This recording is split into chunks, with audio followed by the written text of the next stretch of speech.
Stop. Good afternoon, everyone. A very warm welcome to all of you to yet another enriching session of the Brain Gain Expertise series organized by the Accounting Standards Board of the ICI. We are delighted to have you join us today for a focused discussion on the important topic accounting of subsidiaries in consolidated and separate financial statements of the parent. This 12th webinar in the series reflects our continued commitment to equipping professions with valuable insights and practical guidance on significant accounting matters.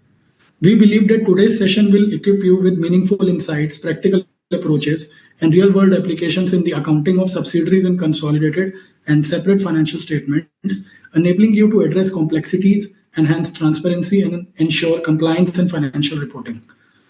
We are privileged to extend a very welcome to our esteemed speaker for the day, CA Tarun Mathurji. Thank you for joining us, sir. Before we move into the technical session, allow me to briefly introduce our moderator for today's webinar, CA Amit Gupta ji.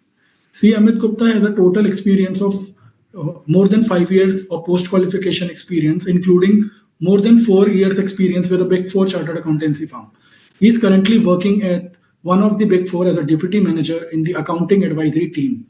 He has held numerous gap conversion engagements and serves as a subject matter expert in resolving complex accounting issues relating to financial instruments, leases, consolidation, impairment, revenue recognition, service concession arrangements, and business combinations under Indian GAAP, Ind AS, and IFRS. His expertise spans a wide range of assurance and accounting advisory services, including internal financial enrichments, gap conversions, business acquisitions, and consolidations. I now invite CA Amit Gupta sir to take the session forward by introducing our distinguished speaker for today, CA Tarun Mathurji. Over to you, sirs. Thank you so much, Rahulji. First, I would like to extend my heartfelt thanks to the ASB board for providing me the opportunity to speak and provide me the platform to act as a moderator for the today's session on the consolidation, that is Ind AS 110. Today we have Tarun Mathur sir with us to take the session on this Ind AS 1110, which is the key Ind AS. This Ind AS is applicable across all the companies who is having subsidiaries, and this is the key one of the critical Ind AS. Today, in today's session, we are going to cover the key concepts such as control assessment under Ind AS 110, consolidation procedure, calculation and the treatment of non-current NCI, and the presentation and disclosure related to the Ind AS 110. Tarun Mathur sir is a chartered accountant, having more than 15 years of experience. He is currently working in one of the reputed CA firm and has led many of the national and international engagements during his tenure. I would like to greet everyone and warm welcome to Tarun Mathur sir. And now I am handing over to the Tarun Mathur sir to take us through the interesting session on the Ind AS 110. Over to you, sir. Thank you, Amit, for the introduction, and thank you, Rahul, for facilitating the session. So I would like to begin, by thanking the Institute and the Accounting Standards Board, and they have conceptualized this Brain Gain series by having all these sessions, technical sessions, for enhancing the knowledge of all our professionals, members, CFOs, and the other finance professionals as well. So as part of this series, the topic that we are covering today is on consolidation in AS 110. And so just let me know if my screen is visible.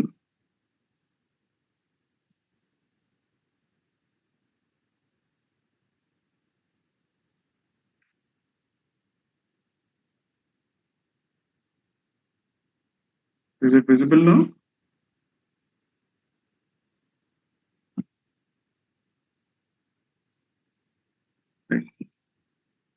So the topic on consolidation is one of the topics, as Amit also mentioned, is one of the basic concepts which is applicable to most of the companies, most of the groups which have more than one company, more than one entity. So the concept of consolidation and everything has changed as far as the erstwhile Indian GAAP was there. The Ind AS focuses on the control assessment, which is the primary criteria for consolidation. So before we sort of move towards all of these specific sections on objective, scope, definitions, control.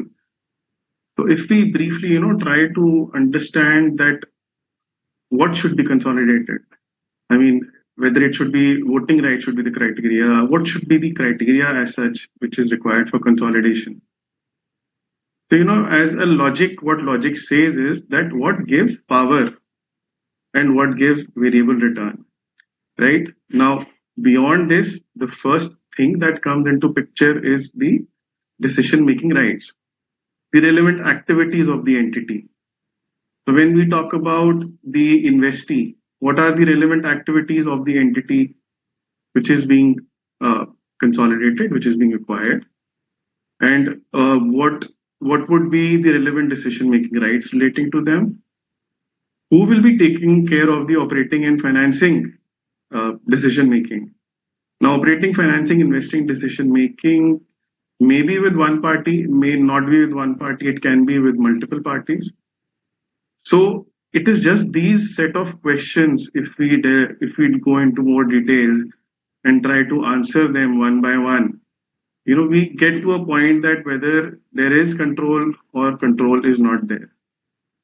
So with that basic overview of the standard, if we look at the objective, what the standard talks about, it is to establish principles for the presentation and preparation.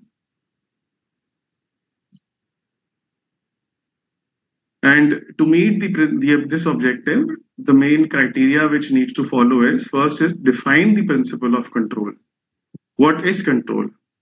Sets out how to apply these principles, then the accounting requirements and the definition of investment entity.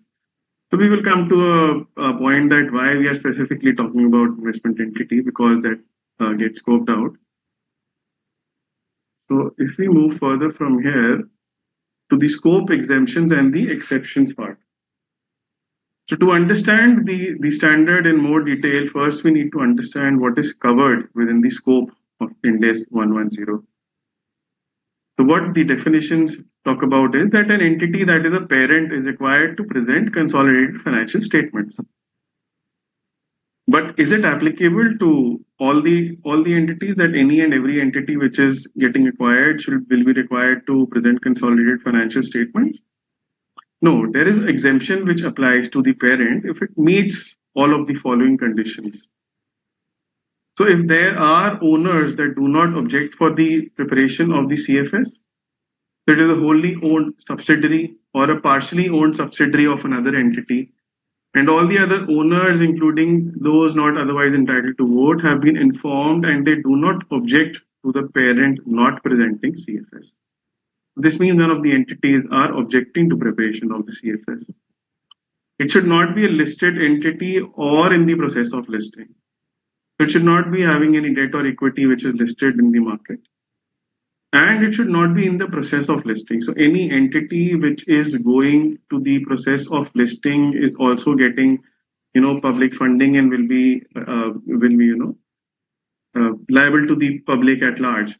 So that is the reason that consolidated financial statements will be very critical for any entity once it has started the process of, say, an IPO, of even preparation and filing of DRHPs. So that should be a point where they are not allowed to go for this exemption. And the fourth one is it's a ultimate or any intermediate parent produces the CFS which is available for public use, and it complies with the Ind AS standards. Which means that if one of the group companies or the ultimate group company is anyways preparing the consolidated financial statements which are available for public use, then in that sense, it may not be very practical to prepare another set of CFS. So CFS gives a broad entity view of the overall economic resources with the entity. and which is if it is already being, or being reported by one of the group entities or the ultimate parent, then it might be more of a cost burden to prepare another set of CFS. So these are some of the, exemptions which have been provided by the standard to ensure that, the cost benefit purpose is not defeated. At the same time, where public will be getting involved, at that stage, the company should not be having any option of exemption from preparing CFS. Going further, so we also see that there are certain exceptions. What these exceptions are that the standard will not apply to post-employment benefit plans and other long-term benefit plans to which Ind AS 19 applies, and the exception from consolidation to investment entities. Now we will again go into the details of these two pointers because simply by identifying that something to which Ind AS 19 applies, so does it mean that all kinds of trusts and plans get exempt from being consolidation, or is it only certain specific funds and plans which are to which this exception applies? Similarly, what are investment entities? And if we are saying that if they will be measuring their subsidiaries at FVPL, then which are these entities to which this exception specifically applies?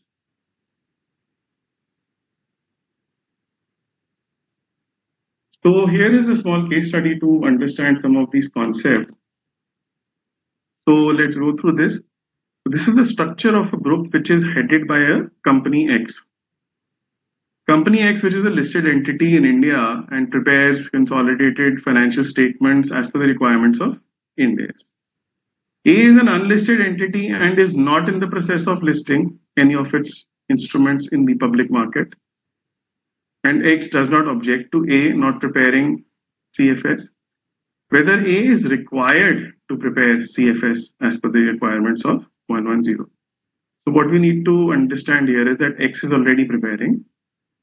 So is A required in this particular scenario? The response will be it's not really required. Company A is satisfying all of the conditions for not preparing the CFS. It is not listed, not in the process of listing. The parent has CFS which are available to the public. So it will be another cost burden to have a set of CFS. And so in this case, company A will not be required to prepare the consolidated financial statements. So let's look at another scenario assuming the same facts as scenario A, except that the company X is a foreign entity and it is listed in the stock exchange of a foreign country and it prepares the financial statements as per the GAAP applicable to that country. So let me just show the diagram again. Here we are saying now company X is a foreign entity which is not preparing its financials as per Ind AS. It's preparing as per the respective foreign GAAP. So will the answer change in this scenario? So yes, so the answer changes in this scenario because the fact is that the ultimate parent A is not preparing the financial statements under the Ind AS framework. It is following the GAAP of the respective country. And the company A will not be able to avail the exemption from preparation of CFS. So here it will be mandatory for company A to prepare the CFS.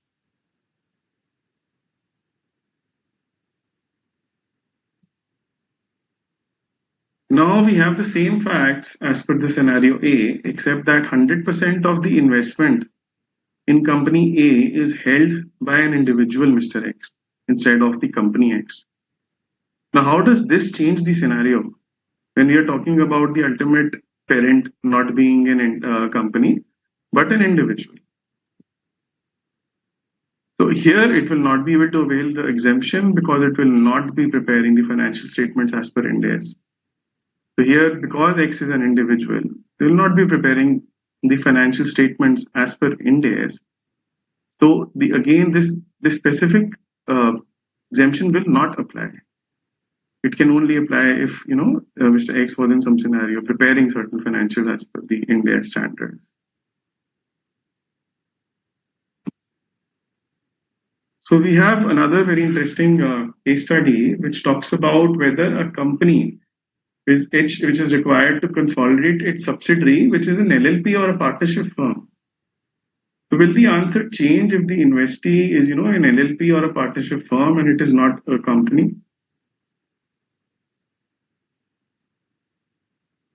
It will be required to consolidate any entity that is controlled by an investor is its subsidiary, irrespective of whether an entity is a company or another type of legal entity such as an LLP. Even if the LLP or the partnership firm is an associate or a JV, then also the LLP and the partnership firm is required to be consolidated. So it does not matter whether the investee is a company or is a LLP or is a partnership firm. And it will be if the company H in this case is investing, then from the investor's point of view, the consolidation criteria will still apply.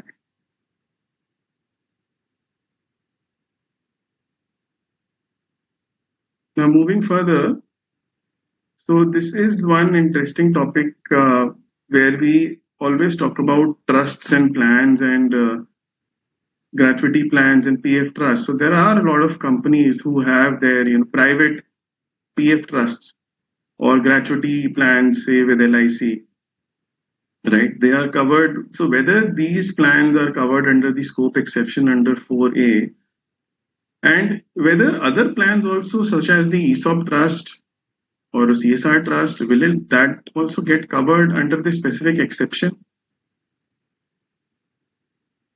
So if we look back at the exception which is there, it is only in respect of those to which Ind AS 19 applies.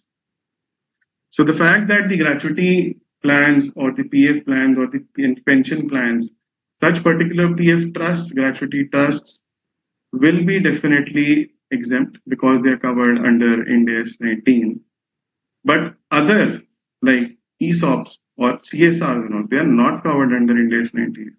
So they will be actually required to be consolidated as per the standard. Also, we understand, that for gratuity and PF trusts and all, if these are funded and if there are plan assets and all, there are other concepts for, taking those assets and showing the net liability on the balance sheet. But the fact is that the consolidation principles of Ind AS 110 will not apply to them, and it will only apply to the plans and which are outside Ind AS 19. Right. So this is one important aspect that we should all keep in mind while looking at trust. So as we move forward to the definitions of Ind AS 110, so we have briefly understood what we are talking about here. Right. So when we say what are consolidated financial statements, these will be financial statements in which the assets, liabilities, equity, income, expenses, cash flow of the parent and the subsidiaries will be considered as a single economic entity. Right. A group will be a parent and its subsidiary. A non-controlling interest will be equity in the subsidiary, not directly not attributable to the parent. And the control over the investee will be that when the investor controls an investee and it has power, plus it has exposure to variable returns. And the last one is most important, that it has the ability to affect those returns through its power over the investee. So having power and having exposure to variable returns is not sufficient. But having the ability to affect those returns through power, that is what gives control. Now, we will be actually delving into the details of control assessment only, because this is one criteria in which there is a lot of guidance available, but these are principles, these are not rules. So principle based, there are a lot of concepts which have been defined, which have been provided. But what we need to understand is that how these concepts will apply in different scenarios. So as we were looking at the control definition, power over the investee, the exposure to variable returns, and the ability to use the power to affect the returns. So in very summarized manner, it simply means that what are the means through which there is a power over the investee, whether the investor has any exposure to the variable returns. Are the returns fixed? If the returns are variable, does the investor have the exposure? And full exposure? Full exposure would mean that if there are profits, then there are profits. If there are losses, then share in losses is also applicable to the investor. And apart from this, the ability that there should be no barrier to exercise this power. If there are any barriers to exercise such sort of power, then this will not be exercisable. This will not conclude as control in any scenario. And to understand this further, what we need to understand is the purpose and the design of the investee. To have a better understanding of the control, what we need to understand is the relevant activities identification. So we will go into all these details. What do we mean by relevant activities? How are the decisions made about these relevant activities? So relevant activities can vary from one entity to another. For some entities, it might be more of operating activities. For some, it might be more of financing activities. For some, it might be both. And then the decisions about those relevant activities might rest with one party, might rest with two parties, or might rest with even more parties. And who has the current ability to direct those activities? That is, the ability to direct is available currently, or are there any barriers in exercising the power? And of course, the returns available from those activities. So when we are talking about returns, we are talking about variable returns, and we are talking about exposure to both positive and negative. So if we are able to understand from an investee's point of view these particular aspects, then we are in a better position to understand and conclude on the control assessment in a particular scenario. Right. So as we move further, we will look at the first pillar, which is the power over the investee. Now, to understand what is power, the first criteria of control evaluation is to determine whether the investor has the power over the investee. There are three elements involved: existing rights, which give the current ability to direct the relevant activity. Right?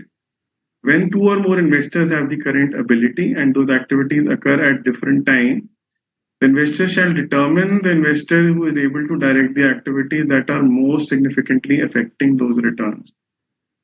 Right? So there can be multiple investors who are impacting and who have the ability to direct the relevant activities. So it will be a judgmental area to determine that who is the one who has the right to direct, who is able to direct the activities most significantly, which affect the returns. Right? And control reassessment will be done as and when there are changes in circumstances. Now let's understand these further elements in detail and also have some case studies to build our knowledge around this. Relevant activities.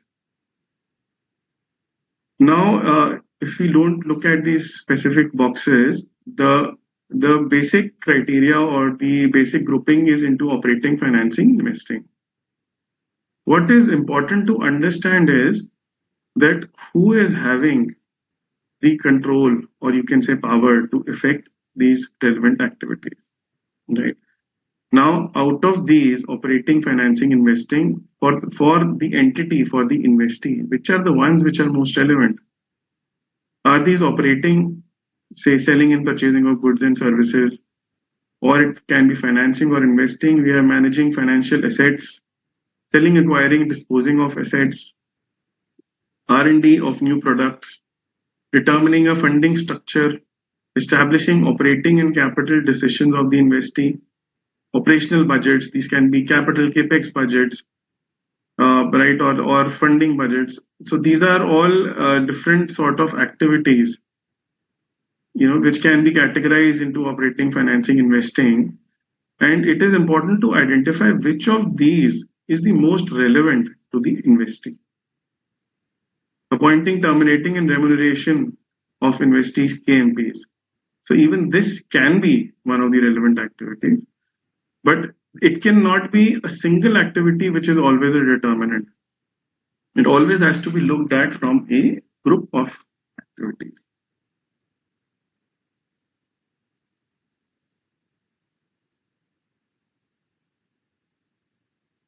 So let's understand the case study here. Now we are determining the relevant activities here. A Limited is an asset manager of a venture capital fund X. Out of the total outstanding units of the fund, 10% are held by A, balance 90% are held by other investors. Majority of the unit holders of the fund have the right to appoint a committee which will manage the day-to-day admin activities of the fund. However, the decisions relating to the investment are done by Fund X. Right?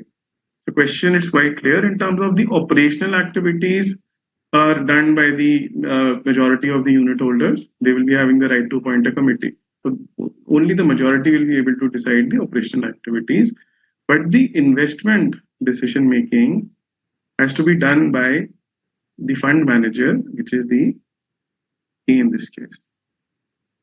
So based on the above, who has the power over this fund? So in this case, we can say that A is able to direct the activities that are most significantly affect the returns of Fund X, right?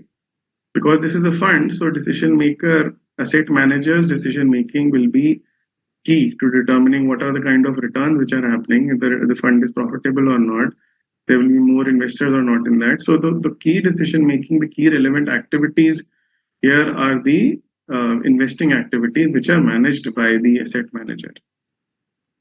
Now, let's read the last sentence also. This does not mean A has control over the fund, and evaluation needs to be made for the other elements of the control evaluation as well. So because we are only looking at the relevant activities and we are not looking at the variability of returns and the ability to exercise the right, those facts are not mentioned in the question. So just to understand what are the relevant activities, based on that, we can say it is A. However, in practical scenarios, this will really go into detail in terms of all the particular aspects relating to control will have to be looked jointly, and then only a conclusion can ever be made. So to understand the relevant activities here, in this particular case, because it is a fund, so an asset manager's investment decision making will be the relevant activities here.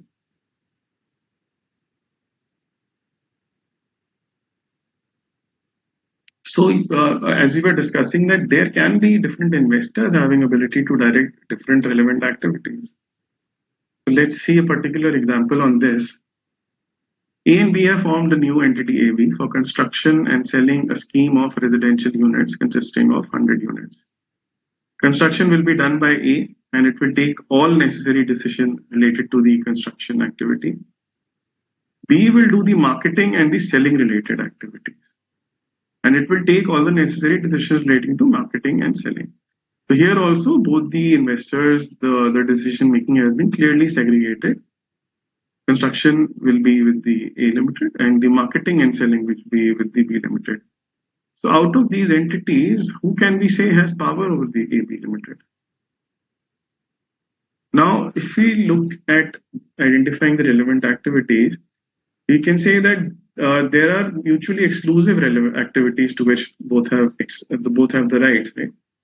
So if the investors are concluding that the construction related activities would most significantly affect the returns, then it would be A. But if they say that no, construction is something which will happen, but marketing and selling is the most crucial, critical part, then it will be B. So again, in practical scenarios, decision making cannot be done and the conclusion to consolidate cannot be done by such limited facts. You have to look at much more details in terms of what are the specific rights of both the shareholders A and B Limited, A Limited and B Limited. So we will have to look at the first entities, memorandum and articles, then the shareholding agreement with A Limited, shareholding agreement with B Limited. What are the kind of rights in addition to these that they have? Construction and marketing and selling. But is there anything else which they have?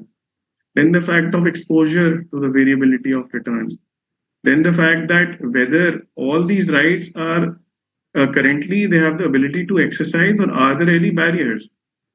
Does it say that they will be able to exercise only after a certain period? So all of these factors will need to be considered, and a judgment will need to be formed. But if you want to understand the relevant activities in this case, it can go either way depending on the facts and the circumstances of an individual case.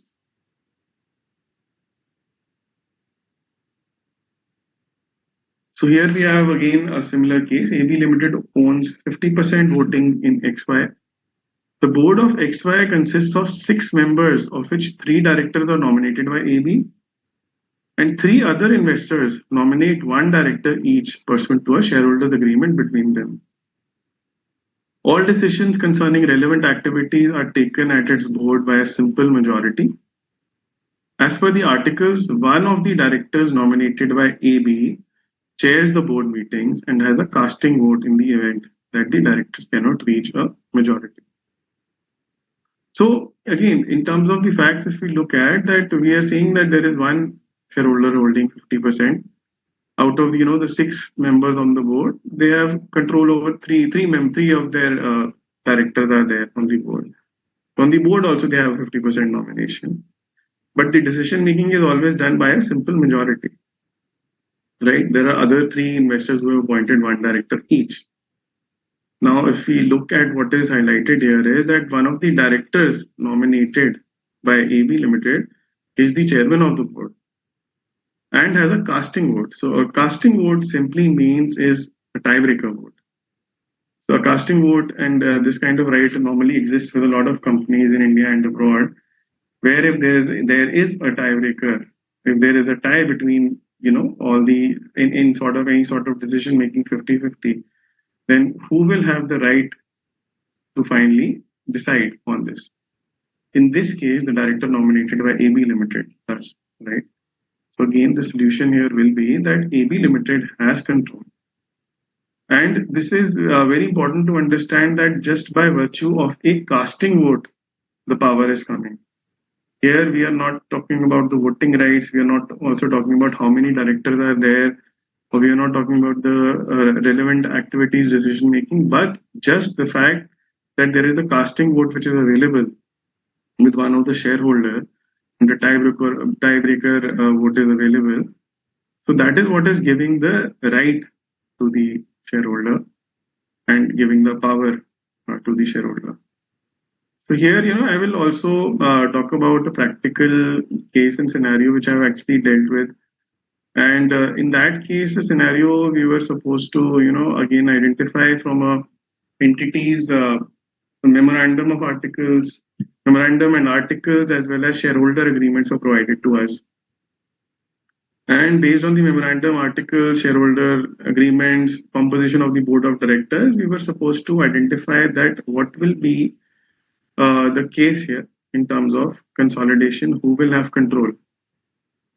So when we had started with the evaluation, at that time, what was visible from that case was that there were primarily 2 shareholders having 3 directors each on the board, and a lot of decisions which were mentioned that needed to be taken were unanimous consent of both the shareholders. That it required unanimous consent, that there should not be any dissenting party in the decision making. So from the initial reading and all, it looked like a case of a joint venture or joint control. And so we were evaluating, say, from one of the investors' point of view, and it was at that time very clearly looking like a case of a joint control. Then we were also evaluating that maybe this might not be a joint control because there are certain activities which can be exercised, or one party has right over the other certain activities, the second party has right over the second activities. So is it a case of significant influence and associate sort of situation where Index 28 applies? Now, after looking at all of this, there was one sub clause in the in the shareholders in the board regulations, which said that the chairman of the board will be appointed by party A, and he will have a casting vote. So the fact is, we were going through all the shareholders' rights and the governance rights and the composition of the board and all of these things, but everything was at the end hidden in that one specific clause, and the conclusion entirely changed. For that one specific clause, then put the entire control in the hands of A Limited. That because it mentioned that for any of the conflicts which happens, the chairman of the board will have the right to overrule the decision. And obviously, then the chairman is the nominee of party A, so party A will have control. So this casting vote becomes, one of the very important aspect. And again, as I mentioned, that what is important is to read through all of the documents and which are having the rights and obligations of the different parties, to understand the relevant activities, to understand who has control over those activities, and whether any of these parties have any specific rights. So if we move further from here,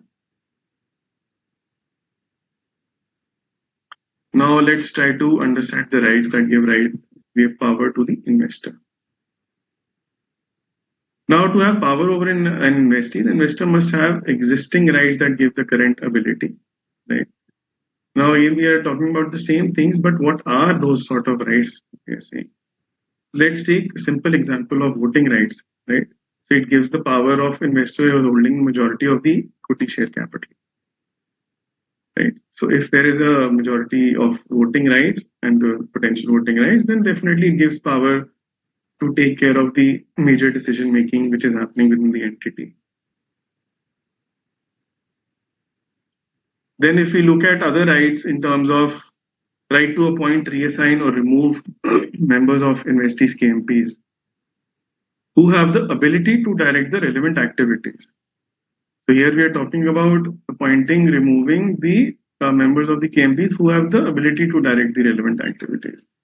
If this sort of power rests with the party, this sort of right is available with the party, then it gives definitely investor will have the right to appoint majority of the members of the board, and then all the decision making will definitely be in the hands of that particular party.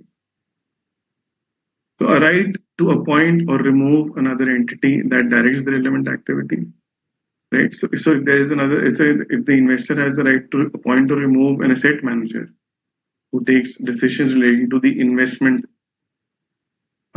decisions, right? So in that case, definitely this particular party will have much more power and rights than actually the fund manager who is doing the investment decision making, right? So this will override. Similarly, rights to direct the investee to enter into or veto any changes to the transactions for the benefit.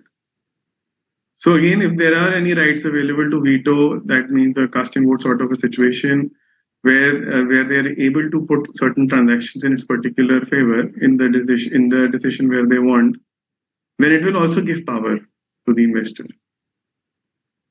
Other rights such as decision-making rights specified in a management contract, these will give rights, through a shareholders agreement, as you're talking about. If there are certain management contract, shareholders agreement, a fund manager's contract, where they are getting variable returns, that will all of these will have specific forms of rights, and they can give power. Now, what is important to understand is that not all rights give power. These are some of the rights which we are saying do give power. They are primarily substantive rights, which are the rights which give power. And there are protective rights which do not give power.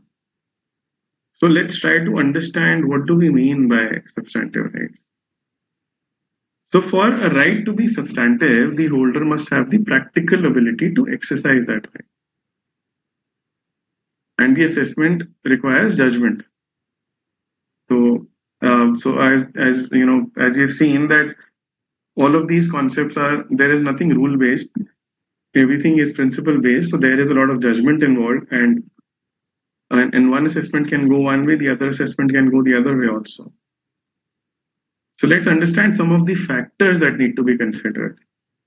The first one is any barriers that prevent the holder from exercising the rights. Right. So again, we are talking about the current ability to exercise the rights. The current ability will not be there if there are barriers. Examples can be financial penalties, incentives, high exercise or conversion price, legal or regulatory requirements.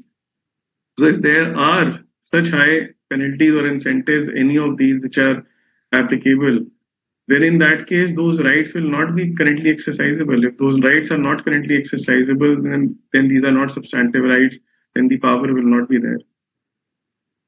Similarly, when the rights are held by more than one party, whether a mechanism is in place that provides those parties with the practical ability to exercise the rights collectively, the lack of such a mechanism is an indicator that the rights may not be. That is, that even if there are, again, rights held by multiple parties, whether is there a mechanism? Is there something mentioned in the memorandum or the articles or the shareholder agreement, management contract, fund manager's contract, where they're talking about how these rights are getting bifurcated, how they will be exercised, when they will be exercised, because there cannot be conflict, which is mentioned, right? So there has to be a sort of a situation where the rights are clearly identifiable. Exercise of potential voting rights. So potential voting rights will be more likely substantive when the exercise price is lower than the market price. Right? When the exercise price is lower, when the over option is in the money, that will be a case where the potential right is exercisable, and that's something we can say, that it's a substantive right. Are the rights exercisable when the decision about the relevant activities is made? So here the point is that the time at which the relevant activities are happening, whether those rights are exercisable, again talking about the current ability, or is it that for a certain initial period, those rights are not exercisable? So in a nutshell, crux, if we talk about substantive rights, we are talking about the ability that the holder should have, the investor should have the current ability to exercise the rights, and the rights should be such that they are able to have power over the relevant activity, relevant decision making rights. That is what is called the substantive right. So if we look at the next case study for substantive rights, so this is a voting power shareholding for B. 10% is held by A, 90% is held by 9 investors, each holding 10%. All the investors have entered into a management agreement whereby they have granted the decision-making powers related to the relevant activities of B Limited to A Limited for a period of 5 years. So A Limited has been granted to this right for the initial 5 years to have the decision-making over the relevant activities. After 2 years, investors holding 90% can take back the decision-making rights by passing a resolution with majority in favor of removal of such rights from A. However, as per the termination clause, B will have to pay a huge penalty to A for terminating the agreement before the set term. So simply speaking, for 5 years, A has the right, but if the other shareholders want to cancel this, the remaining investors, then the huge penalty will have to be paid to A.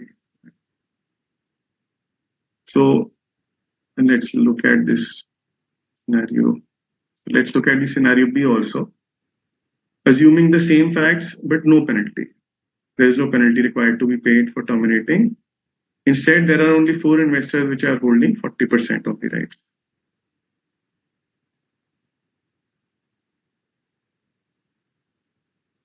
So if we look at the scenario A, it is very clear that there is a barrier. And because of the barrier A, it is going to the party A. If the investors holding 90% of the voting power exercise their right to terminate, then it will result in having a huge penalty. So this is a barrier that is preventing from exercising the rights. There is a huge penalty which is sitting, so they will not be able to use that. So A will be having the power here. In the scenario B, to take by the decision making, investors holding majority need to vote in favor of the removal of A. However, the investors having disputes do not have the majority. In this case, they have only 40%. Right. So even though here they do not have, I mean, there is no penalty involved, but the fact is they do not have majority voting power. So in this case, again, mostly it will sit with A because they have the right to control for the initial period of 5 years.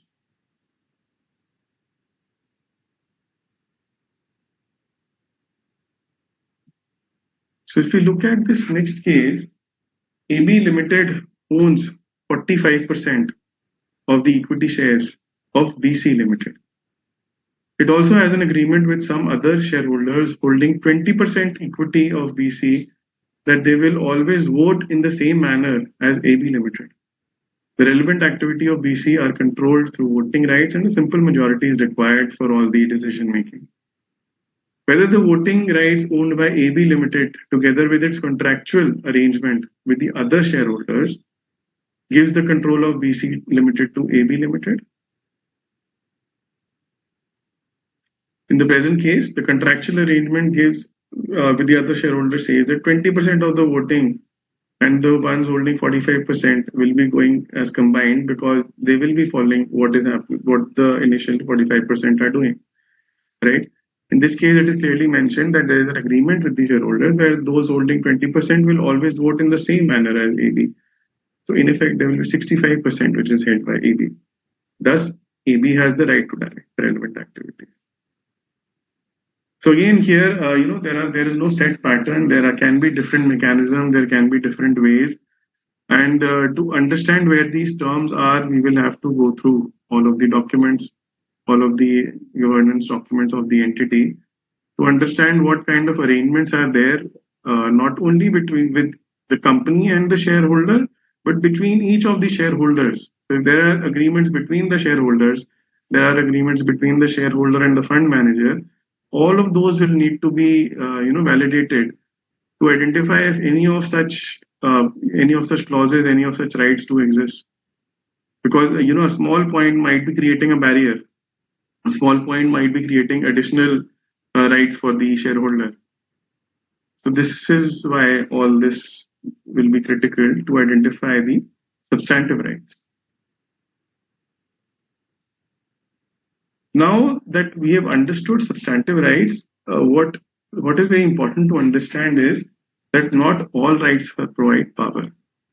There are certain protective rights which are just to protect the interest of the entity. These rights are designed to protect the interest of the entity without giving the third party control or power over the other entity. And the protective rights do not give the holder power or prevent the other party from having power over an investee. So, let's first understand what these rights are to be able to, identify such of rights in a particular agreement. Now, if we look at the first one, it says entering into a contract not specifically approved under the annual business plan and which involves an expenditure of certain X million per transaction, which means that there is an annual business plan, but there is another contract which has been entered, and according to that, there is a third party which is getting certain rights for approving expenditure of, expenditure of 1 million or 2 million per transaction. If more than that, that particular right sits with a particular party. Now, whether that right in itself gives power, no. I mean, that right in itself will not be able to give power. We will have to look at a lot of other aspects. And by nature, it looks like protective only. Similarly, writing off any of the receivables in the books, otherwise than in the ordinary course of business. So if there are any rights available to write off, that particular right in itself does not provide power to that entity. Right? If that entity does not have any other sort of rights, but just a particular right available to have write-offs otherwise in the ordinary course of business, to that extent it will not give a right which gives power. Approve an investee's issuance of equity debt instruments or seize the assets if an investee fails to meet specified loan repayment conditions. So again, these are rights which are provided to protect the party. So seizing the assets if an investee fails is to protect that party and not to give any other power or any other control over the relevant activities. Similarly, entering into amendment, assignment, modification of any of the project documents. If there are any projects which are happening, project documents, any amendments or any changes requires consent or approval of particular project manager or a particular entity, does not by itself give power to that entity. It's only a particular right, which is a protective right to protect the interest in case of there are any changes to the projects and where their rights and obligations are getting impacted. Any change in the registered office or the tax residency of the company. Again, this is just a change in the office or the tax residency, but this right only, apart from no other right, will not be considered a substantive right. So let's look at some very case studies on this. Few of the case studies. So franchise is a very typical example here. Now ABC is a manufacturer of branded garments, and it is the owner of brand X. PQR has entered into a franchise agreement with ABC to allow PQR to set up a retail outlet to sell the products of brand X. As per this agreement, PQR will set up the retail outlet from its own funds, decide the capital structure of the entity. It will hire the employees, the remuneration, determination, selection of vendors for acquiring the capex. All of this will be done. However, ABC will give certain operating guidelines like the interior of the retail outlet, uniform of the employees, and such other guidelines to protect the brand of ABC. Whether the rights held by ABC are protective or substantive. See, if you look at whatever the activities and the rights which are given above, they look like in the sense of more protective, because the fact is that the funding and the capital structure and the hiring and the remuneration, you look at the franchise outlet, franchise agreement, this will always be very important and critical, right? And who is holding that? PQR is holding. Further, the retail outlet is being set up by PQR without any financial support from ABC. So if we say that the financing decision making, the financing activities, the entire financing decision making rests with PQR. The rights available to ABC are only to protect the brand name, because they are only available like the interiors of the retail outlet or certain uniform on which logos are there. So these are just to protect their brand name and do not give any other power to it. So to that extent, these rights will be protective rights, which are held by ABC. Right? The franchise is a very common example, and this is the fact that a lot of franchisee this analysis, consolidation analysis does go into picture, because this is one of the scenarios that there can be different scenarios in which the rights and obligations are split up in a way where the franchisee is also having a lot of rights. There where the complication arises.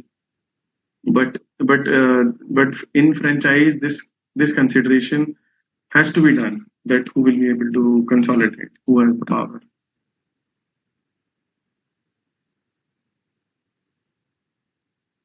So if we go further, we have another case study.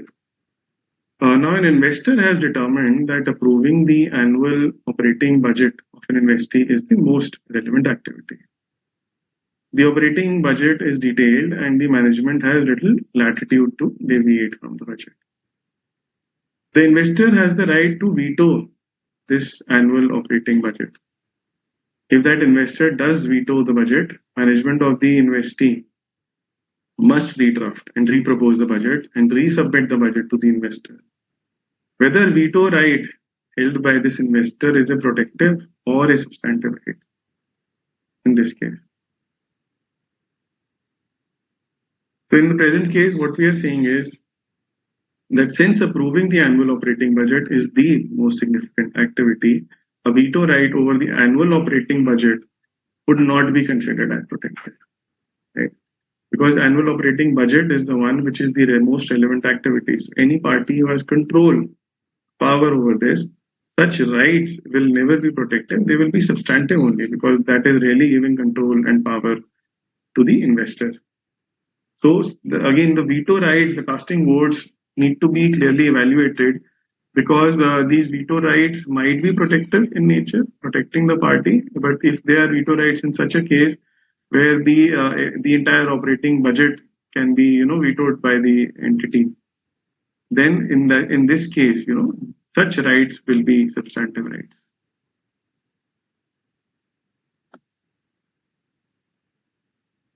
Substantive versus the protective rights. So whatever we have understood till now, and whatever examples and case studies we have done, this is a summary of that. It simply says that types of rights held by the investor and types of rights held by other party. So if the investor has substantive rights, the investor has power. If the other parties have substantive right, the other parties have power. Now the question, and obviously the issues arise in the third category, where both the investor and the other parties have substantive rights. So if there are relevant decision-making activities which have been identified, but the substantive rights are held by both the parties, then those are questions in which a lot of detail needs to be gotten into to figure out that whether there is truly a control which comes to one party, or is there a joint control, or that simply we are saying this party has a significant influence.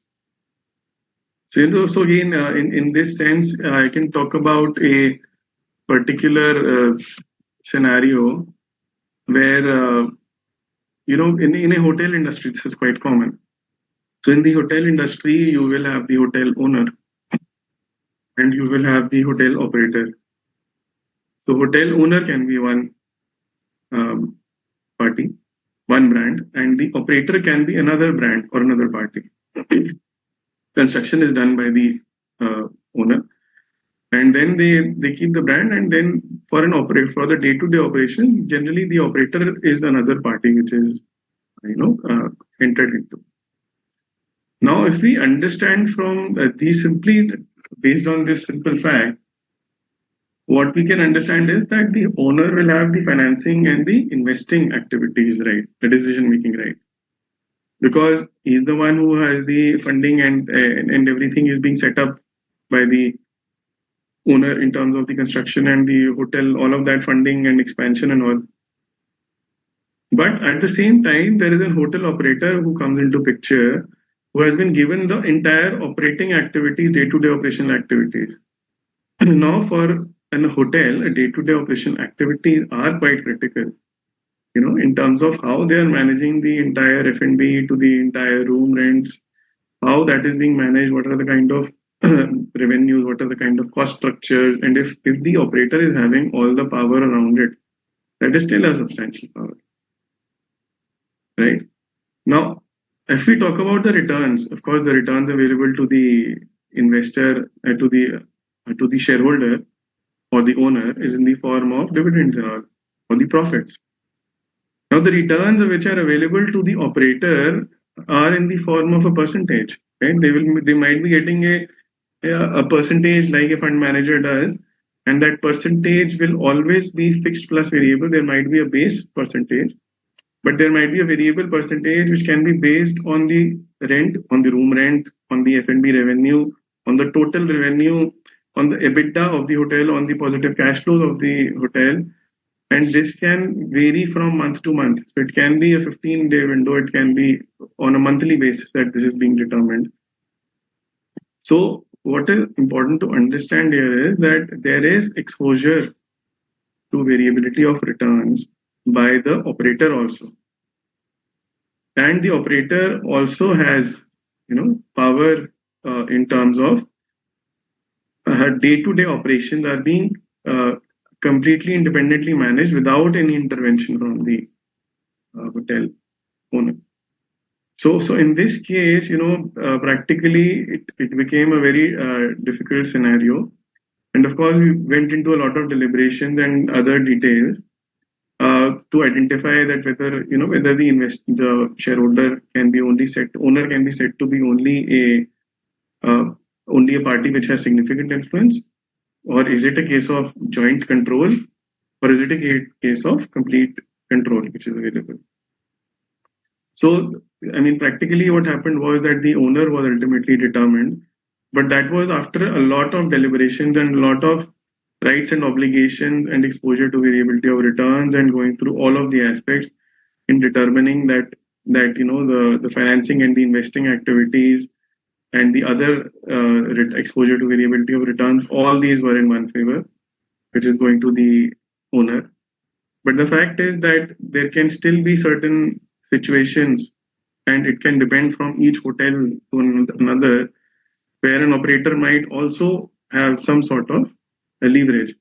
If they have some sort of, say, stake, so apart from the percentage which they are getting, if they also have some shareholding and all.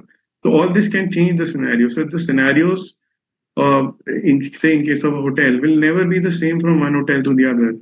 It will always be a case-to-case basis. All the documents and all the relevant clauses will need to be thoroughly read through to understand their implications, the rights and obligations that are arising out of those. To figure out that how and when this control will fall on a particular single party, or will it fall on two parties as a joint control, or will it be a simple case of significant influence? Right. So within the concept of power only, we have understood what are substantive rights, what are protective rights, and rights over what? The relevant activities. So we have understood all these concepts. Now let's delve into further details of de facto control. So this is the case even when an entity has less than a majority of the voting rights of the investee. When assessing whether the investor's voting rights are sufficient to give it power, an investor considers all of the facts and circumstances, which means that the size of the investor's holding of the voting rights relative to the size of the dispersion, the potential voting rights held by the investor, rights arising from contractual arrangements, any additional facts and circumstances that indicate the current ability. So I think most of the concepts we have sort of discussed in some example or the other, where we are talking about contractual arrangements. We have fund managers, hotel operators, potential voting rights. We can see. I mean, there will be certain options which are available in the money. Additional facts and circumstances, whether there is any barrier to exercising control, which is there or not. Similarly, size of the investor's holding relative to the size and dispersion of the others. So investor might be holding 40%, but if the remaining 60% is very dispersed, and one share is held by a party, or 1% is not more than 1% is held by a single party, then does it give a de facto control to the party? So let's understand some of these concepts in more detail. When an investor acquires 48% of the voting rights of an investee, the remaining voting rights are held by thousands of shareholders, none individually holding more than 1% of the voting rights. None of the shareholders has any arrangements to consult any of the others. So this second bullet is very important, that you're saying that none of the other shareholders has any arrangement to consult any of the others to form a cartel to make it maybe a majority. When assessing the proportion of voting rights to acquire on the basis of the relative size of other shareholdings, the investor determined that a 48% would give sufficient control. On the basis of the absolute size of the holding and the relative size of the other shareholding, the investor concludes that it has a sufficient dominating voting interest. So what this simply means is that although this is not a 50% or more, so if it's a 48% or a 45%, it doesn't matter. What matters is if the remaining voting rights are completely scattered and they're completely dispersed and not more than 1% is being held by any single party, then even an investor holding 40 to 45 to 48 may have control. So what is mentioned in the text highlighted below is in the note is that the Ind AS 110 does not prescribe an absolute percentage. As we said, that there are no rules which are in the standard which says 51% or any sort of percentage. There is no absolute percentage of voting rights to be considered significant. In many cases, judgment would need to be taken to reach a conclusion. For example, in this fact pattern, it is not clear if the voting rights between 40 to 48% would be considered significant relative to the size and dispersion. So in this case, if someone says 48% is sufficient or 40% or 42% or 35%, it is completely judgmental. It is very difficult to conclude in this case. But definitely it is worth considering and analyzing that what are the additional rights which will be available to this party, how they will be able to affect the decision making, whether there are the relevant decision making activities, whether there is simple majority or super majority required, and how many representation on the board is there, and then whether they have any rights to remove any other party, and whether all these rights are exercisable currently by the investor. So all this will be important, but the only point to highlight in this particular example is that even a 40% or 48% can exercise control. So we should not simply ignore the fact that because it is less than 50, we should not even evaluate. So there can be a de facto control in this case. So if we look at another case study here, H holds 40% and 6 other investors each hold 10% of the voting rights of S. An agreement among all the shareholders grants H the right to appoint, remove, and set the remuneration of management responsible for directing the relevant activities. To change the agreement, 2/3 majority is required.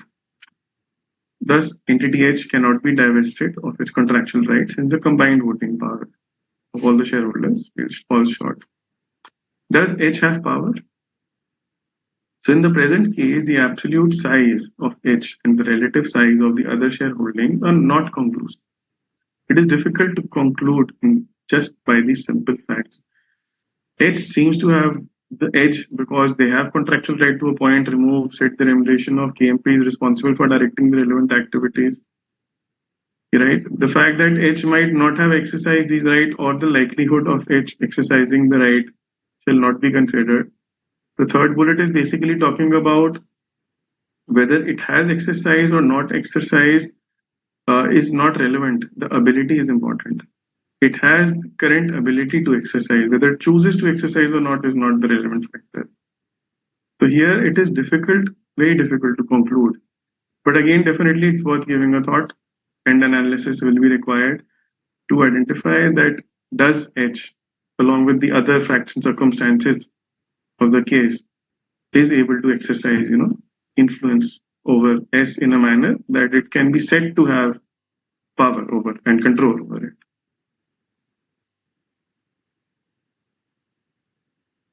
Right?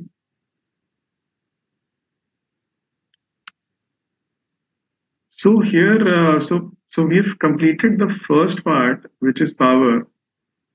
Actually, we have talked about variability of returns, exposure to returns also, because all of this goes hand in hand. But let's now understand what are we talking about exposure to variable returns. So these returns are such which are not fixed and have the potential to vary.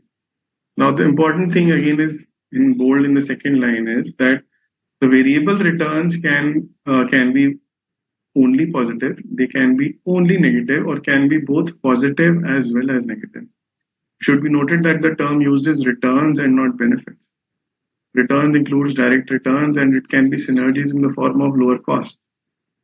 If we talk about what are the examples, there can be simple and basic examples like dividends, other economic benefits, changes in the value of investors' investment, remuneration for services,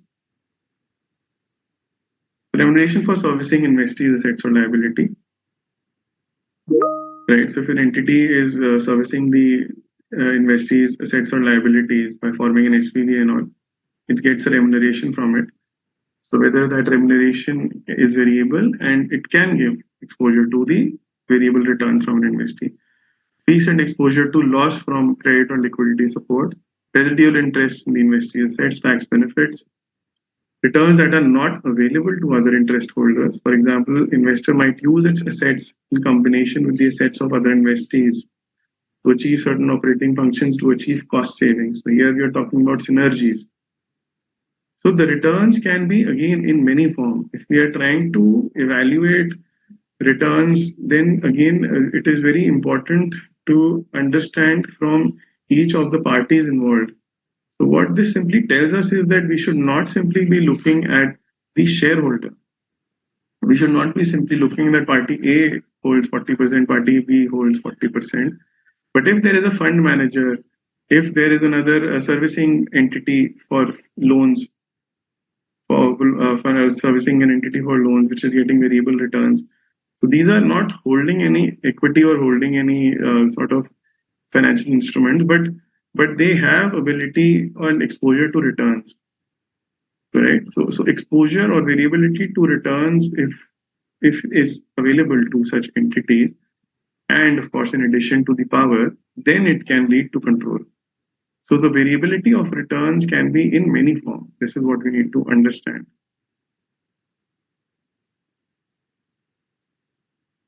Now, when we are talking about the linkage between power and variable return, so I think again we've talked about this concept that what is it that links power and the variable return?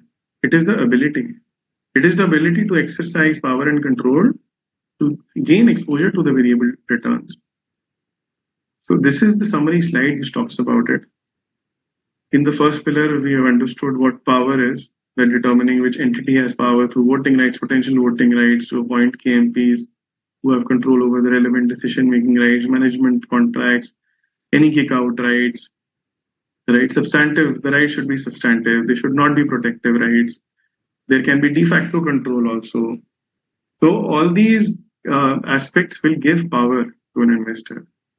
Second, we also, discussed about the returns, that whether the investor is exposed to the returns, variability of the returns. The variability of the returns are not only in the form of dividend, they can be simple remuneration, they can be variable return, variable percentage, which is there in a hotel operator's agreement, that he is getting a certain percentage of the day-to-day EBITDA and the revenue from operations. Or a fund manager has a variable percentage based on the funds that you're managing, the returns which are coming from the funds. So you might have certain slabs on which the percentage is coming, right? So economies of scale, cost savings, all these are forms of returns. And what links them is the ability to use the power to affect the investor's return. And determining whether the other investor is a principal or an agent. So this is a concept where we need to understand if there is a scope of authority, rights held by the other parties, remuneration, exposure to variability. So the most important aspect in the linkage is ability to use the power. So with that, we have completed the concept of the control assessment. Because control assessment is the key aspect before we move further. Because only if a control is established can the accounting requirements be established. A control, if it's available with the party, the consolidation procedures and how the accounting requirements will flow is what we will be discussing next.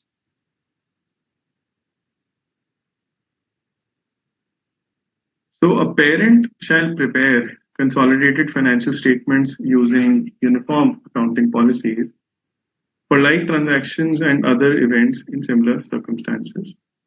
Appropriate adjustments made to group members' financial statements to ensure conformity with accounting policies.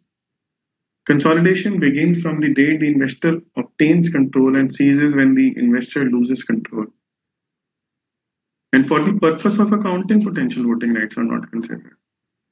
Right? So let's understand these concepts in a bit more detail in subsequent slides. But basically what we are saying is if we are trying to consolidate 2 entities, 3 entities, 4 entities, then we have to apply certain basic concepts, which is that these their accounting policies needs to be aligned, their gap needs to be aligned, their functional currency needs to be aligned. If the presentation, otherwise the presentation currency should be at least aligned if functional currencies are different. So we will just look at all these aspects. Now, the first point is calculation of goodwill or capital reserves. So I will take a step back here, and let's also understand control. Is control only required or important for the purposes of the standard to understand the consolidation, how consolidation happens? So on day zero, I think what we need to understand even before that, before the consolidation, on day zero, what happens is business combination accounting. Now, the premise of the business combination accounting is on control, right? So if control is established, then only a business combination accounting needs to be done. Who controls, the date on which control arises, these are the very, very critical aspects. So the date on which control arises, why is it important? It is important for the purposes of fair valuation of assets and liabilities. Right. So whenever we are evaluating control and consolidation aspects, so from a particular investor's point of view, then from a particular investor's point of view, the first thing is whether there is control or not. Yes. If yes, then what is the date from which control will be there? Because that date will determine the fair valuation of assets and liabilities. If there is purchase consideration, and within that purchase consideration there is some contingent consideration, then fair valuation of those of contingent consideration. There can be fair valuation of other aspects of market leases, and certain contingent liabilities which are now required to be recorded. So all of these are dependent. The business combination accounting is dependent, and the first thing it is dependent on is control and the date of control. So on acquisition of control, an entity is first identifies, of course, a goodwill or a capital reserve situation, that whether the purchase consideration is in excess of the net fair value of assets and liabilities. Fair value, so if it is more than that, there's a goodwill case. If it's a negative, then there is no negative goodwill, but we call it a capital reserve. There is a gap difference. In IFRS, this goes to P&L. In Ind AS, this goes to a capital reserve. Goodwill is recognized in the consolidated financial statements. It is not amortized. It is tested for impairment annually. And the capital reserve is something which gets recorded directly in equity. Right. So the first step when we talk about consolidation is not a line-by-line consolidation, but the first step is business combination accounting. And for that, control and the date of control is the most important aspect. Of course, the next step we are talking about the consolidation, which means that consolidation procedures will always occur line by line, consolidation of subsidiary. Combine the like items of assets, liabilities, equity, income, expenses, cash flows of the parent with those of the subsidiaries. Where the shareholding is less than 100%, there is a computation and recognition of the NCI. Right? An NCI shall present in the consolidated balance sheet separately from the equity of the owners of the parent, and an entity shall attribute the profit and loss and each component of OCI to the owners of the parent and NCI. There are also concepts on change in ownership without losing control. So if an ownership is changing from 100 to 80%, 90 to 80%, that is a change in the parent's ownership interest, and it does not result in the parent losing control of the subsidiary. That is, it is a transaction with the owners only in their own capacity.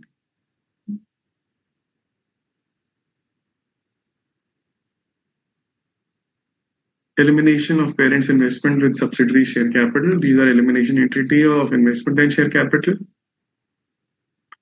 Then, of course, point number 5 and 6 are very critical. Eliminating the intra-group assets, liabilities, equity, income, expenses, cash flows. During these elimination of transactions and elimination of balances, we can have certain upstream and downstream transactions which profit and loss also needs to be eliminated. The unrealized gain or loss which arises on items such as inventory, PPE, they needs to be eliminated in full.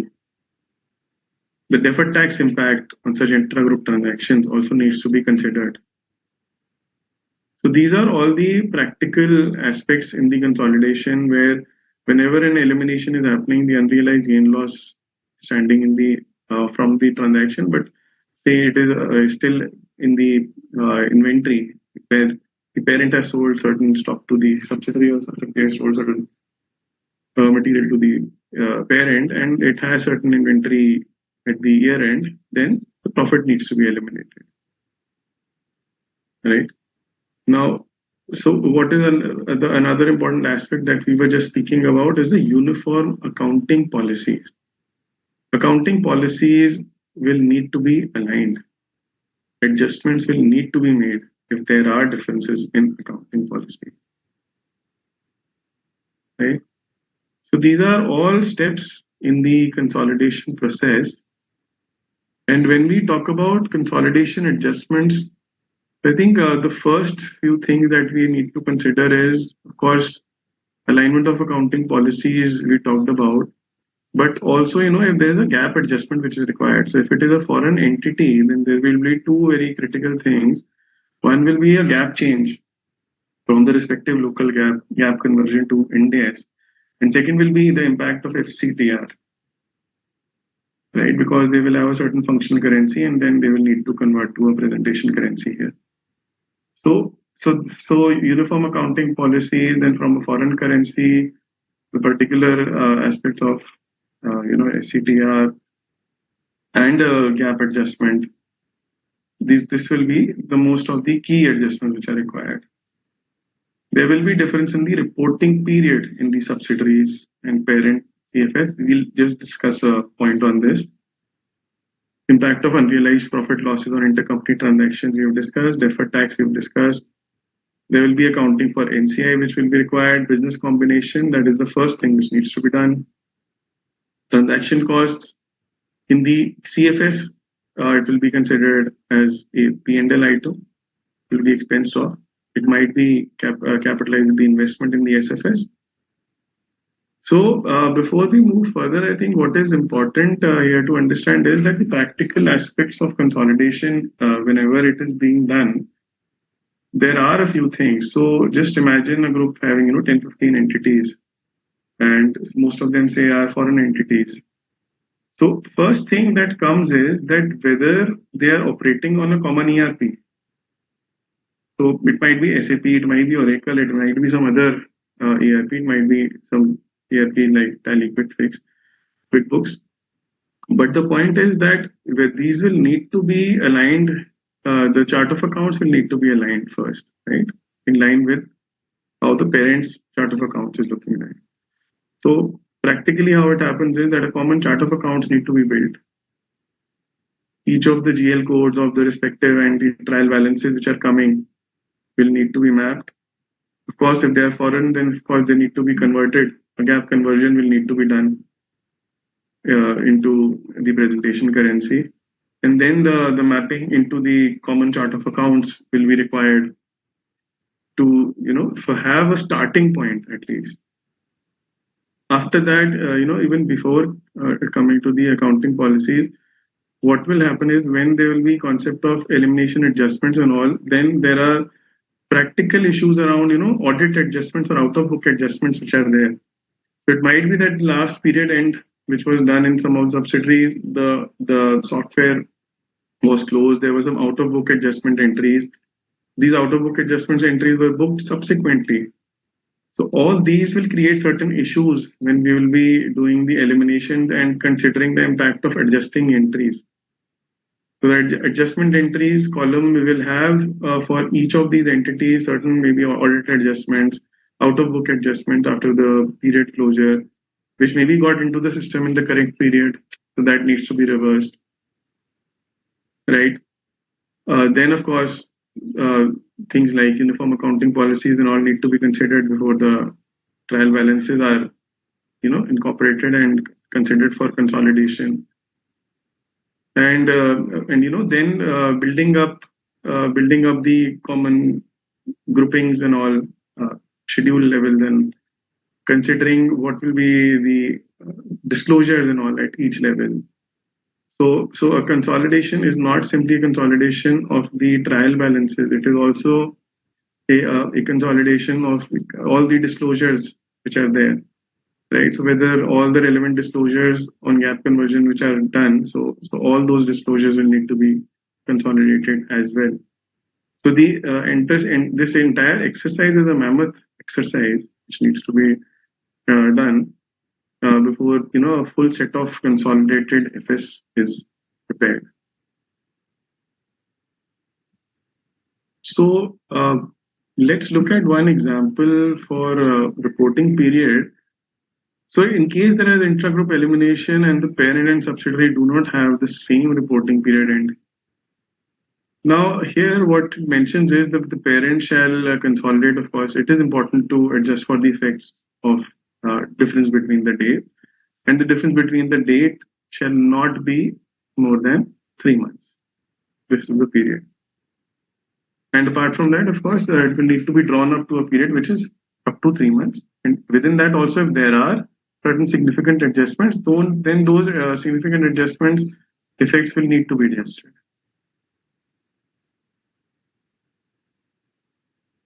Right.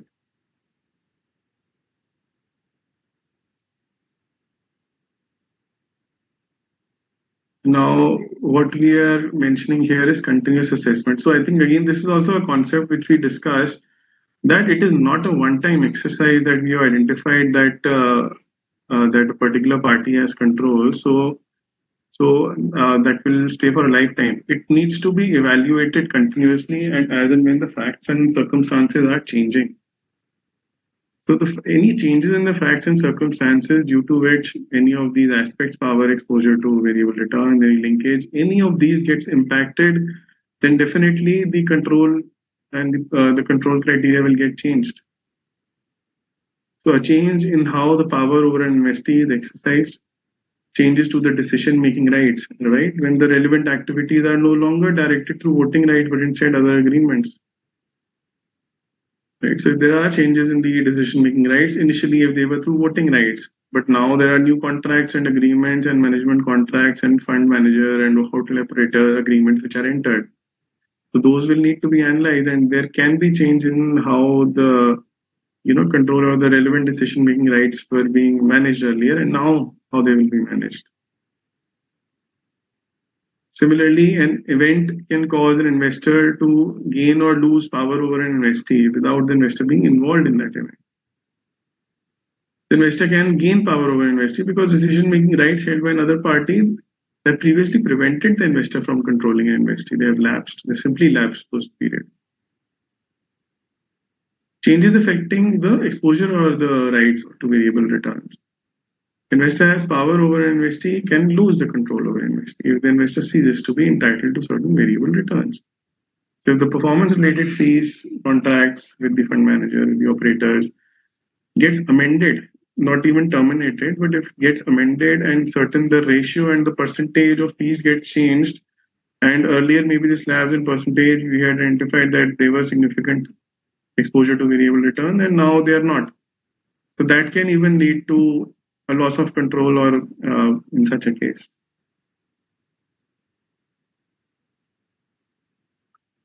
Right. So what we will understand now is that loss of control. So because consolidation and all, as we read, starts from the date of consolidation, and once the control is lost, then the deconsolidation will be done. So what is loss of control? If a parent loses control, then if we understand what the accounting, it is quite simple, that it will de-recognize all the assets and liabilities at the carrying amounts at the date when the control was lost. Carrying amount of any NCI in the former subsidiary at the date when the control is lost. And then we will recognize what? Fair value of the consideration received, right? If the transaction event or circumstances that resulted in the loss involved a distribution, that will be considered, and any investment retained in the former subsidiary at its fair value. You might have lost control, right? So if you're talking about maybe something came down from a 90%, but it has come down to a 10%, Then we need to recognize, if you see the third bullet in B, investment retained in the former subsidiary at fair value at the date when the control is lost.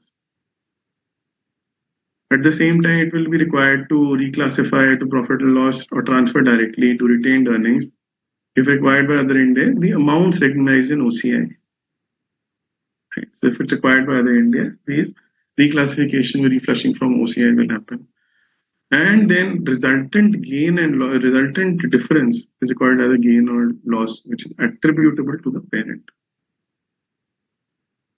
Right. So this is the accounting which will be happening in case of a loss of control, and in case of deconsolidation.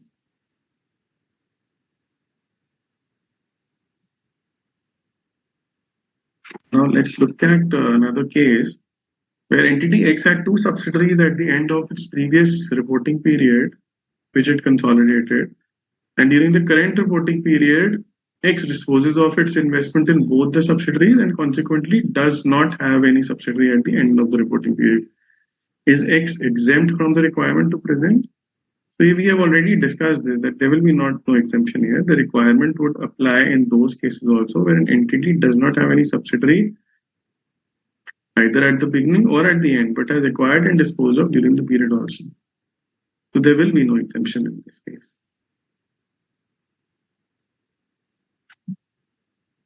Subsidiary held for disposal. Whether a parent is required to consolidate a subsidiary,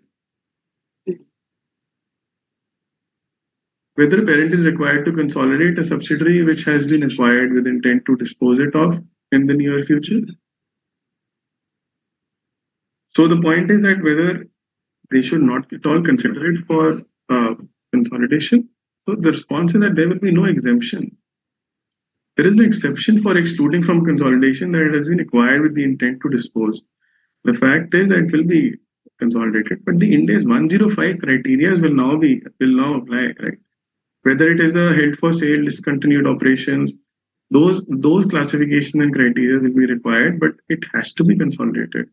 If an acquisition is subsidiary acquired with the intent of a disposal, the criteria laid by 105 will be the primary criteria through which the measurement will happen. So you will consolidate, but the measurement will happen as per 105.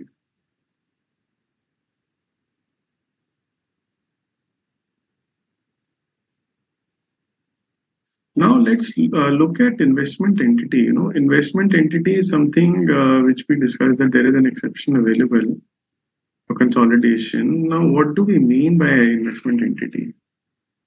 A parent shall determine whether it is an investment entity. An entity is an investment entity, and so in simple words, what an investment entity is that obtains funds from one or more investors and commits to its investor that its business purpose is to invest funds solely for the returns, and it measures and evaluates the performance of substantially all of its investments on a fair value basis.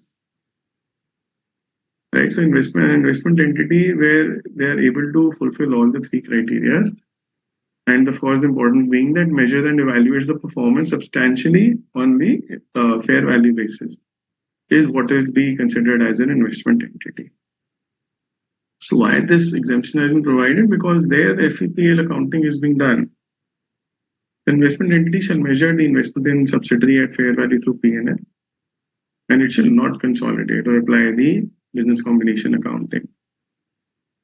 But what about subsidiary of an investment entity?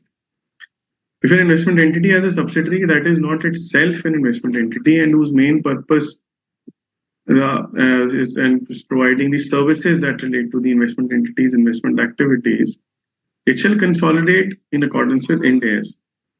So in simple words, if an investment entity has certain further subsidiaries which are operational entities, which are providing services, then they will not be considered as investment entity, they will be consolidated.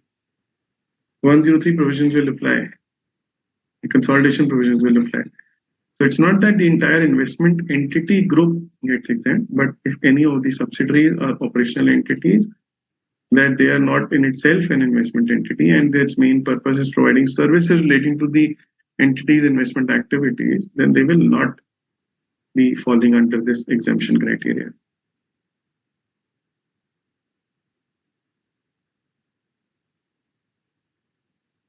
accounting when a parent becomes an investment entity. When a parent becomes an investment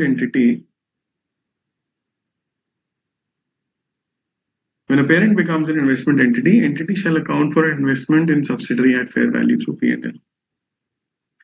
The difference between the previous carrying amount and its fair value will go to P&L, and any cumulative gains or losses, as previously recognized in OCI in respect, shall be reclassified to P&L. So in simple words, because now everything will be measured at 109, it will measure at 109, and the difference between the previous carrying amounts and this fair value will be, of course, a gain or loss in the P&L.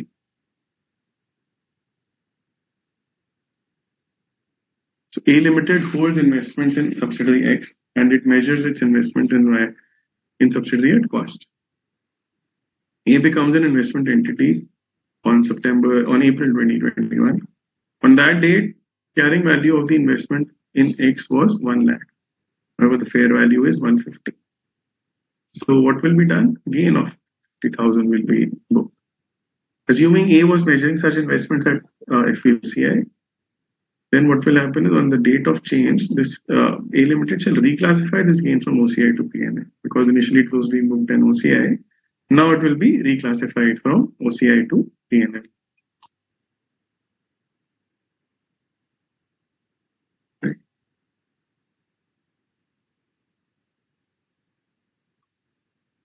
Now what happens when an entity ceases to be an investment entity? Now there are choices available, which means that if it is accounted at cost, the fair value of the subsidiary at the date of the change of status shall be used at the deemed cost itself. Or they will continue to account in accordance with Ind AS 109, that is FVPL or OCI. What this simply means is A Limited was an investment entity and was measuring its investment in X at fair value. And on April 2021, A Limited ceased to be an investment entity. On that date, the fair value of investment in X recorded in its book was 1 lakh. Now, when A ceased to be an investment, it can measure the investment in either of the following ways. Whatever was the fair value on that date, it can be a deemed cost, which means 1 lakh. Or it can continue to measure in accordance with Ind AS 109. So both the options are available in case of this particular case.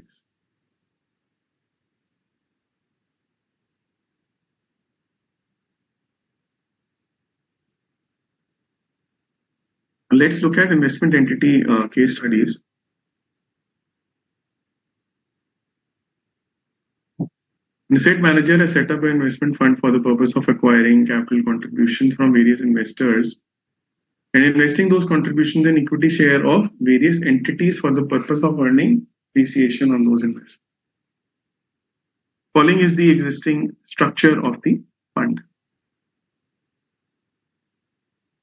Apart from the investments in various entities, the investment fund also provides its investee strategic advisory services so that it can result in an increase in the capital appreciation. It also provides its investee financial support in the form of loan to provide them with the funds for acquiring capital assets. The fund does not hold such investments for a period longer than 5 years. And the investment fund measures and evaluates the performance on the fair value basis. Whether the investment fund can be treated as an investment entity. So let's understand the different elements. There are two elements which are getting satisfied. That obtains the funds and measures and evaluates them on a fair value basis. The typical characteristics are also present, in terms of the structured investment fund. With respect to the business objective, the objective is to earn. However, judgment needs to be applied that these do not represent substantial business activities. So in terms of the business activity, there are other business activities also undertaking. So whether it can be considered a substantial business activity or a separate substantial source of income for the investment fund. If the fund concludes that these services and financial support are not substantial business activity and substantial source of income, then the investment fund can be treated as an investment entity. Right. So in such cases, if there are multiple activities that are being undertaken, what is the primary business activity which can be attributed to the entity will determine whether it falls under the criteria of investment entity or not.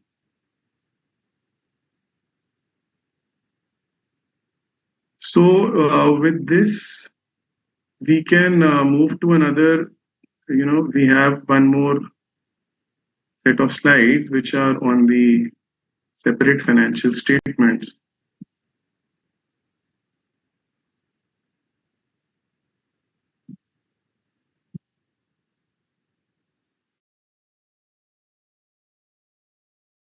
What we have discussed till now is how the subsidiaries and accounting in the consolidated financial statements, right? So the main concepts around the control and power and the control assessment, and then how if the control assessment holds true for the purposes of consolidation, then what will be the accounting around it, and then looking at certain exemptions and exceptions in terms of investment entity and in terms of the funds and trusts.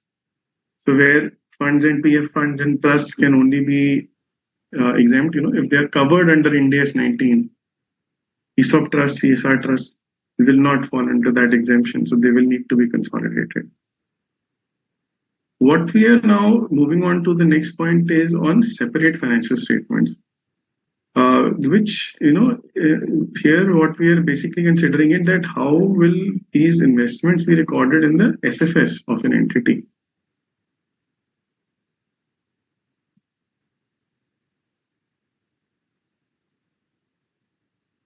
So what we understood what is meant by consolidated financial statement. Now we are talking about separate financial statements. So separate financial statements are those presented by the parent or an investor with an investment in associate or joint venture in which the investments are accounted at cost or 109. So what it basically says is that if there is a group where there is a parent, there is a subsidiary, there is an associate, there is a joint venture, then in the separate financial statements, whether those are being recorded at cost or Ind AS 109, that is how the measurement is allowed as per separate financial statement standard. Now here, what is important to understand is that financial statements in which an equity method is applied are not separate financial statements. It means that if there is an associate and there is a Ind AS 28 equity method being applied, then we cannot call them separate financial statements. Those will be called as CFS. Financial statements of an entity that does not have a subsidiary, associate, or a JV are not separate financial statements. So if there is no group, there is no subsidiary, associate, JV, then it's an individual financial statement. Separate financial statement concept and the standards only come into question when there is a group, when there are subsidiaries, when there are associates, when there are joint ventures. And we've already discussed on the consolidated financial statements. But what will be done in the separate financial statement is what we are now, discussing and analyzing in this particular slides.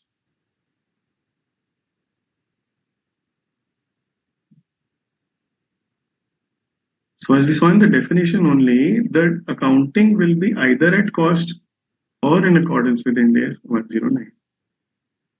And the entity shall apply the same accounting for each category of investment. And where the asset is classified as held for sale, investments accounted for at cost shall be accounted for in accordance with 105. And investments which were already being accounted in fair value, they will be still being accounted in fair value only 109. Right? So both the options that are available are at cost or at 109. But in case of held for sale, for the fair value one, it will remain the same. And for the one which are at cost, will be valued at the cost or the fair value cost to sale as per Ind AS 105.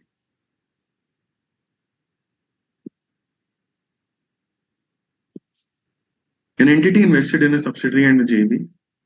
Entity has elected to measure investment in subsidiary at cost and JV at FVPL. Now both at the end of the year, both are at held for sale.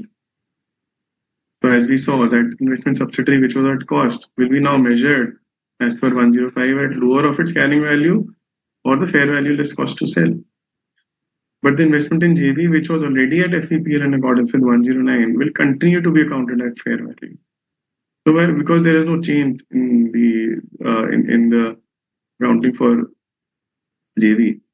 If something is being valued at fair value, then whether the fair value goes higher or lower, it will already be taken into consideration. Right. Accounting for dividend received from subsidiary and associate. So this is not a very complex topic, but the simple thing is that an entity will recognize a dividend. And of course, when the right to receive dividend is established, when the dividend is approved by the shareholders. Right. So that will be the return when we're talking about the dividend received from subsidiary, associate, or JV. This once it is being approved by the shareholders in their meeting, then they will recognize the dividend receivable. So let's look at one or two very interesting practical cases around CFS. And so what is happening here is A has equity investments in LLP company. A has joint control over the LLP and assessed LLP as a joint venture. How investment in LLP be accounted for in the SFS? We're trying to understand whether profit share from LLP will be adjusted to the carrying amount of the investment. Now A has joint control, as I said that it is a joint venture, and accordingly the entity shall account for its investments as per the paragraph 10, which is at cost in accordance with 109. Therefore, adjustment of profit from LLP to the carrying amount will not be done. Adjustment of costs and all these things are only done in CFS. They are not done in SFS. That is the main point which is being highlighted here, that it will be measured at cost and or 109, and the adjustment of any profit share will be done in the CFS and not in the SFS.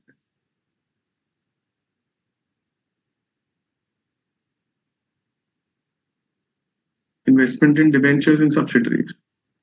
Now, XYZ is holding company, the holding company of ABC and owns 60% in ABC. A part of equity investments, XYZ has investments in convertible debentures of the subsidiary. Whether such an investment in convertible debenture would be covered under the scope. So this is a very common issue and common aspect where whether a convertible instrument or a convertible debenture would be considered as covered within the scope of para 10. So the fact is that it needs to be understood from the issuer's point of view. If it is an equity as per Ind AS 32, then it will be covered under Ind AS 27. If it is not in the nature of equity as per Ind AS 32, then it has to be accounted for as per the financial assets as per 109. Right. So whenever such convertible instruments come into picture, then from an issuer's perspective, it needs to be understood that from subsidiary's perspective, whether subsidiary which is issuing it, whether it's equity nature from the Ind AS 32 from that perspective. If it is not equity nature, then it will be considered as a financial asset as per 109 instead of being covered as under Ind AS 27.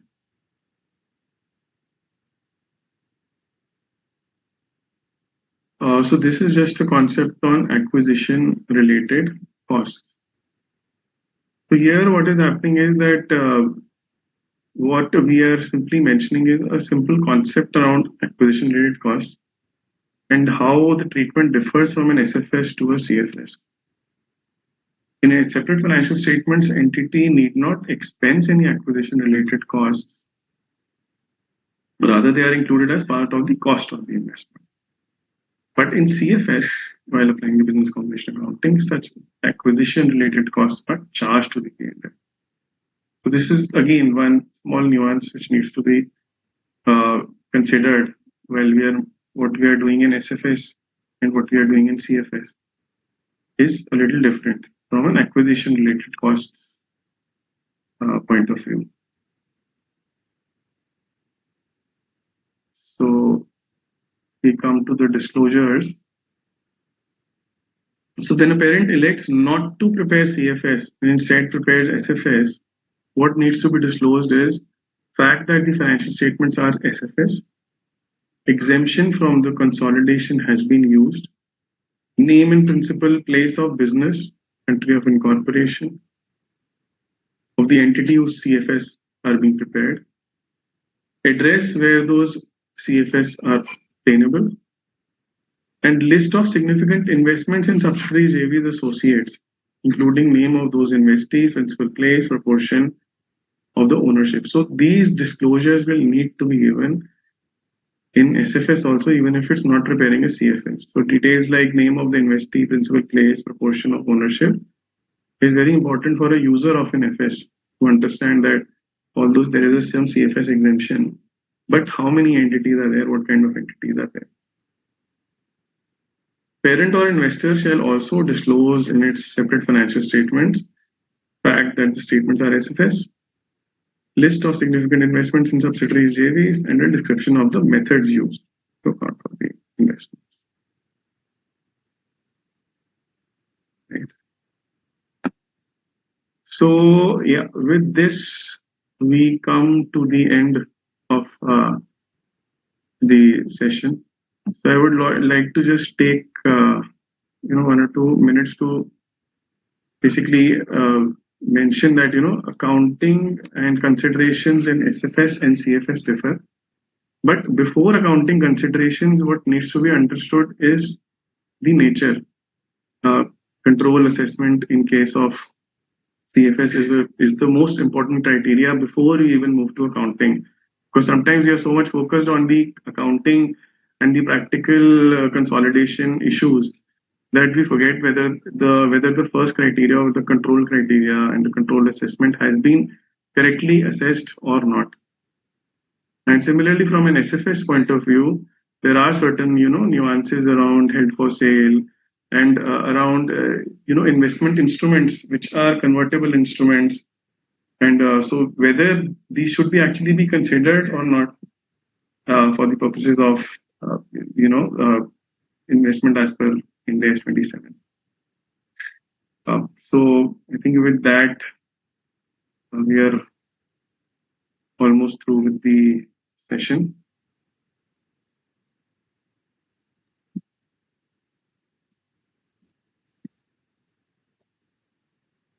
Thank you so much, Tarun sir, for the wonderful session. So our audience have few questions. So first one is if an entity is a subsidiary of parent company, can the LLP voluntarily adopt Ind AS for the purpose of its own compliance as well for consolidation with the parent company?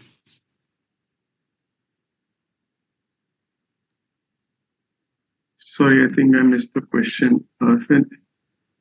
Yeah.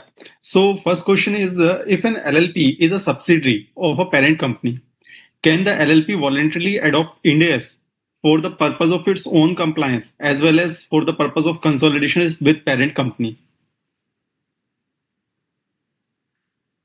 So in this case, if LLP is a subsidiary of a parent company, and and the parent company is sort of applying Ind AS already, then LLP is not really required to. So this might not be relevant. Why would they get into that extra time and cost effort of preparing a set of CFS when it is already being prepared by the parent? So yeah, it should not be there. Understood. Another question is when eliminating unrealized profit on intercompany sale of goods from the parent to subsidiary, should the adjustment also be allocated to non-controlling interest? Eliminating unrealized profit on intercompany sale of goods.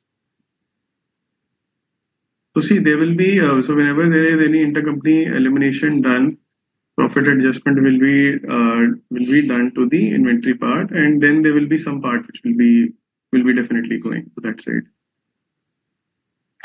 Another question is if the parent company follows the straight line method of depreciation and the subsidiary follows the WDV, written down value method, is it necessary for both the company to use the same method of depreciation in their financial statement? So when we talk about the uniformity and alignment of accounting policies, So when we are talking about the accounting method here, depreciation method. So ideally, the method should be aligned to sort of represent the correct picture from a consolidated economic point of view. The only call that can be taken is some sort of a materiality call. If they say that if we look at the WDV method or a SLM method, the numbers will not change much. But otherwise, if one company is following, if the parent is following SLM, if the subsidiary is following WDV, there should be alignment. Unless the on some basis you can say that the numbers will be closely aligned with each other. Another question, sir, is how to account for the acquisition-related cost incurred at the time of investment in subsidiary. So we covered this point that acquisition-related costs at the time of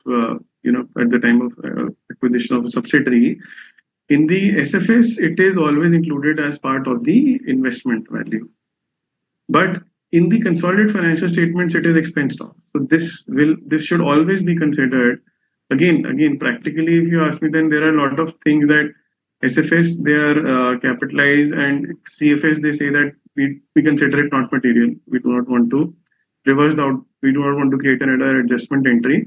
But technically, it is required that for a CFS, these are expensed off. But in the SFS, these are capitalized. There will be a difference in the treatment in SFS and CFS.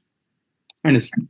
Another question is how should asset and liability be classified in current and non-current in consolidated financial statement when parent and subsidiary have different reporting dates? Right. So see, when parents and subsidiaries have different reporting dates, first we also went through this Q&A that it should not be more than a 3-month period. Right. So ideally, the classification there should not be much of a gap in between the classification of into current and non-current.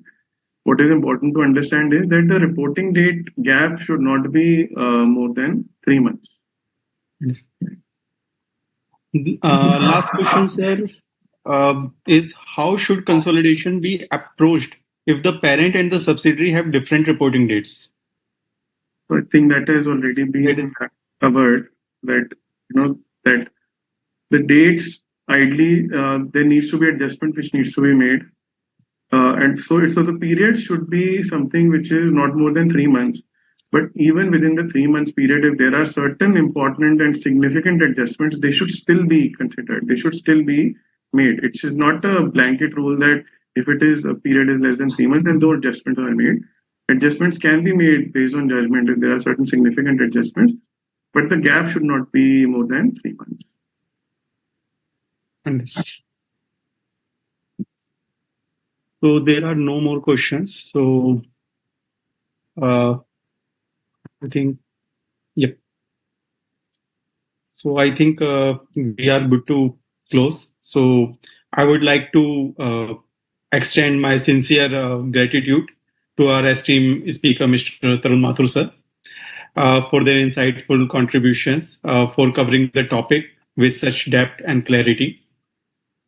Heartfelt thanks also goes to the chairman and vice chairman in bringing the Brain Gain expertise session to the life and ensuring that our members and stakeholders benefit from such valuable knowledge sharing. Last but not the least, I deeply appreciate all our viewers for their active participations in webinar. Your engagement is what makes meaningful. Once again, thank you for all your support and for being part of the ASB series ongoing efforts to promote knowledge and disseminations. Thank you. Thank you so much. Thank you. Thank you again, the Accounting Standards Board, for giving me the opportunity to share, my knowledge and experience with the participants. Hope this session was useful to everyone. And, thank you for all the questions which were put at the end. Thank you. Thank you.